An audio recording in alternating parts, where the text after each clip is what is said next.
अस्सलामु अलैकुम प्यारे दोस्तों, अन्य भक्तों को इतनी ज़्यादा छूट दे दी गई है प्रशासन की तरफ से कि वे कहीं पर भी घुस जाते हैं और कहीं पर भी तोड़फोड़ करना शुरू कर देते हैं और इस पर प्रशासन हाथ पर हाथ रख कर के चुप्पी लेकर के बैठा रहता है। दोस्तों, हम बात कर रहे हैं महाराष्ट्र के कोल्हापुर के बारे में, जहां पर एक मस्जिद में कई सारे आतंकवादी घुस जाते हैं और मस्जिद को तोड़फोड़ करना शुरू कर देते हैं। वहां पर रखी गई कुरान पाक की बेहुरमती करते हैं, उसको फाड़ते हैं, फेंकते हैं। सिर्फ इतना ही नहीं बल्कि हथौड़े से मस्जिद को तोड़ते हैं और वहां पर भगवा झंडा भी लहरा देते हैं और जय श्री राम के नारे भी लगाते हैं। फिर ये आतंकी वहां पर जो मुसलमान की बस्ती होती है उसमें घुस जाते हैं और तमाम मुस्लिम घरों में घुस करके तोड़फोड़ करते हैं, उनके घर के पैसे जेवरात लूट लेते हैं। उनके घर में बाहर जो गाड़ियां खड़ी होती हैं उन गाड़ियों की भी तोड़फोड़ कर देते हैं। सबसे बड़ा सवाल तो यहाँ पर ये आता है कि इन आतंकियों को इतनी छूट मिलती कहाँ से है कि प्रशासन क्या इस पर शांत बैठा रहता है और सिर्फ देखता रहता है कि इन पर कोई कार्रवाई क्यों नहीं होती। ये सारी कार्रवाई सिर्फ मुसलमानों के लिए ही है। दोस्तों, आपको बता दें कि महाराष्ट्र के कोल्हापुर में अतिक्रमण हटाने के लिए अभियान चलाया गया, जिसमें मजार और मस्जिद को निशाना बनाया गया। तो ये काम प्रशासन का है कि जहां पर जो अतिक्रमण है उसे हटाए, लेकिन यहां पर ये आतंकवादी क्यों आए और मस्जिद में जो कुरान करीम रखी हुई थी उसकी बेहुरमती क्यों की गई, मस्जिद में भगवा झंडा क्यों लगाया गया, मस्जिद में जय श्री राम के नारे क्यों लगाए गए और वहां पर जो मुस्लिम बस्ती थी उसमें घुस करके गाड़ी तोड़फोड़ करना, पैसे जेवरात क्यों लूटे गए। क्या किसी के घर में रखा पैसा और जेवरात भी अतिक्रमण है? और ऐसे आतंकवादियों को सरकार की तरफ से और प्रशासन की तरफ से खुली छूट क्यों मिलती है? दोस्तों, जैसा कि हमने आपको पहले ही बताया था कि कहीं पर भी मुसलमानों के खिलाफ कुछ होता है तो सबसे पहली आवाज असदुद्दीन ओवैसी साहब की ही बुलंद होती है। तो जैसे ही मस्जिद पर हमला किया गया वैसे ही असदुद्दीन ओवैसी साहब की आवाज बुलंद हुई और उन्होंने कहा कि ये मस्जिद पर एक तरीके का आतंकी हमला है। एक बार फिर से 6 दिसंबर को दोहराया जा रहा है। मुसलमान के घर में घुस करके पैसे और जेवरातों को लूट लिया गया। हम विश्व गुरु बनना चाह रहे हैं और मस्जिद पे खड़े होकर के गिराने की कोशिश कर रहे हैं।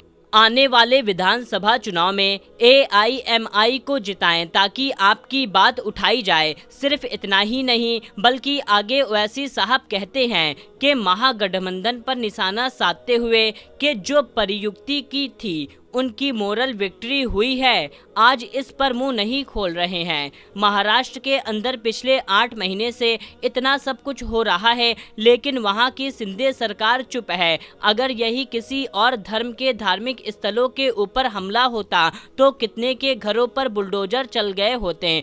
दोस्तों, यहाँ पर ओवैसी साहब ने बिल्कुल सही बात कही है कि अगर यही किसी दूसरे धर्म के धार्मिक स्थलों पर हमला हुआ होता तो अब तक उनको आतंकवादी डिक्लेयर कर दिया जाता और उनके घर पर बुलडोजर चला दिया जाता और हमारी जो गोदी मीडिया है वो चीख चीख करके हलक फाड़ फाड़ करके उनको आतंकवादी चिल्लाती रहती। लेकिन अब यहाँ पर गोदी मीडिया के मुंह पर पट्टी बंधी हुई है और सरकार हाथ पर हाथ रख करके बैठी हुई है।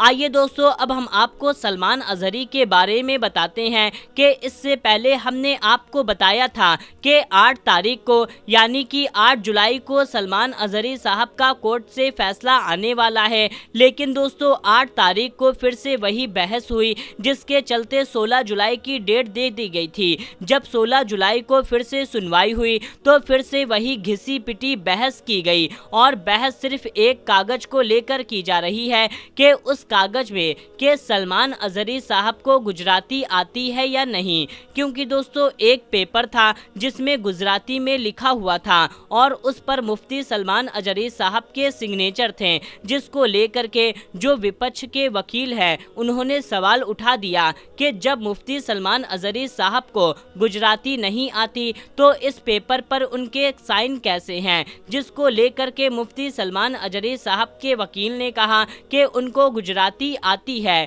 तो जज साहब ने 16 जुलाई की डेट दी थी कि आप ये साबित कीजिए कि उनको गुजराती आती है। उनसे एक पेपर पर साइन लेकर के आइए कि सलमान अजहरी साहब को गुजराती आती है। लेकिन दोस्तों यहाँ पर बड़ा खेला हो गया कि जो सलमान अजहरी साहब के जो वकील थे, जो सीनियर वकील थे, वो कई दिन से जेल में थे और तब से लेकर के जो सलमान अजहरी साहब की सुनवाई हो रही थी वो दूसरे वकील कर रहे थे, क्योंकि सलमान अजहरी साहब के भाई ने जब देखा कि उनके जो सीनियर वकील हैं वो जेल में हैं, तो उन्होंने दूसरा वकील कर लिया और दूसरा वकील इस बात को लेकर के कोर्ट में केस लड़ता रहा। लेकिन जब सलमान अजहरी साहब के सीनियर वकील 16 जुलाई को कोर्ट में पेश हुए तो उनसे वही कागज मांगा गया जिस पर सलमान अजहरी साहब ने साइन किया था कि उनको गुजराती आती है। जब उनके सीनियर वकील ने पुराने वकील से उस कागज को मांगा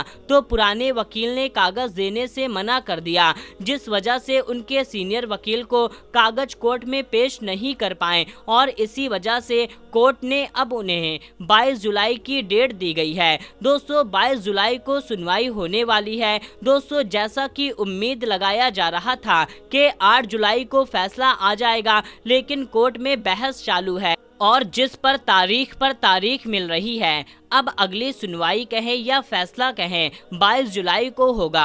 दोस्तों ये कहानी 12 मार्च से शुरू हुई थी और अब 22 जुलाई तक खींचा गया है। दोस्तों हम लोग अल्लाह ताला से दुआ करते हैं कि अल्लाह ताला सलमान अजहरी साहब को जल्द से जल्द रिहा अता फरमाए और तमाम मुसलमानों की हिफाजत फरमाए। आमीन या रब्बुल आलमीन। दोस्तों कमेंट बॉक्स में आमीन ज़रूर टाइप कीजिएगा, क्योंकि सलमान अजहरी साहब को और तमाम मुसलमानों को दुआओं की बहुत ज़्यादा ज़रूरत है। तो मेरे प्यारे दोस्तों दुआ मोमिन का हथियार है, तो आप सलमान अजहरी साहब के लिए दुआ करें, तमाम मुसलमानों के लिए दुआ करें। तो मेरे प्यारे दोस्तों मिलते हैं अगली वीडियो में, तब तक के लिए। लेकिन उससे पहले आप इस वीडियो को ज़्यादा से ज़्यादा लोगों तक शेयर करिए, तमाम मुसलमानों तक इस वीडियो को शेयर करें और इस वीडियो को लाइक करें ताकि और भी लोगों तक ये वीडियो पहुँच सके। तो दोस्तों मिलते हैं, तब तक के लिए अस्सलामु अलैकुम, अल्लाह हाफिज़।